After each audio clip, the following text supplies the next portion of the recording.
Hello friends, चलो बात करेंगे वैदिक काल से संबंधित महत्वपूर्ण प्रश्न उत्तर के बारे में। तो नंबर 1 पे आता है, पहला प्रश्न है अगन्य नहीं मारे जाने वाले का संबंध ऋग्वेद में किससे है? तो इसका उत्तर है गायों से। तो गाय को अगन्य नाम से जाना जाता था ऋग्वेद में।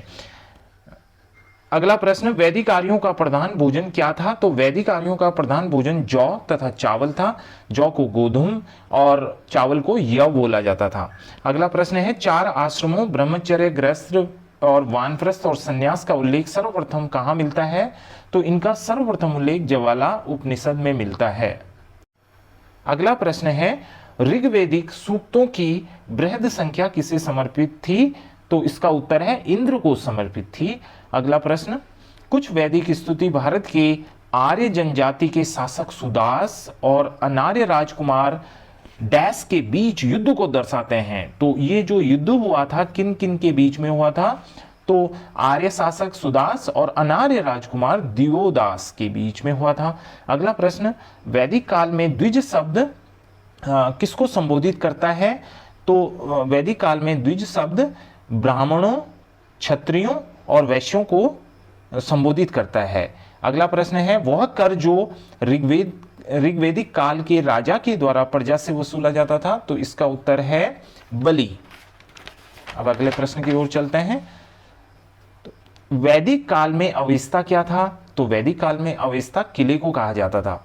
अब अगला प्रश्न है, वैदिक देवताओं की वास्तविक स्थितियां बताइए। तो दयास जो थे वो स्वर्ग के देवता, और सावित्री प्रकाश के देवता, अदिति सूर्य की माता के रूप में जानी जाती थी, और पुषाण विवाहों का देवता माना जाता था। तो स्त्री वैदिक ज्वाला के रूप में मानी जाती थी। अगला प्रश्न है, वैदिक काल में मछुआरों को कैवर्त कहा जाता था, तो वीण किसे कहा जाता था?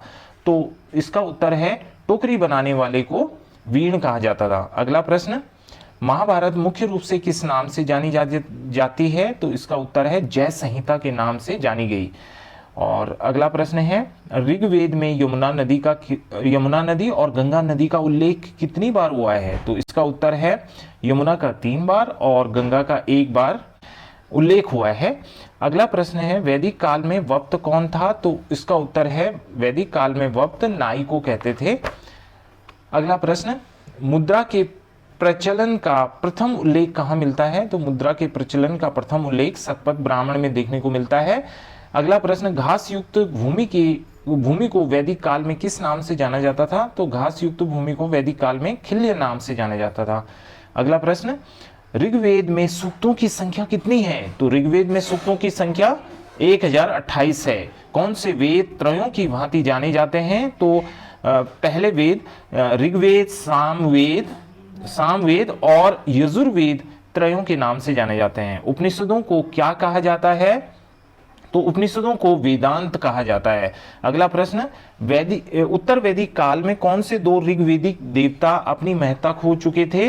तो ऋग्वेदिक पीरियड में जो फेमस देवता थे इंद्र और अग्नि, ये उत्तर वैदिक काल में इनकी महत्ता कम हो गई थी। अगला प्रश्न, उत्तर वैदिक काल में शैलुषा कौन था? तो उत्तर वैदिक काल में शैलुषा अभिनेता को कहा जाता था।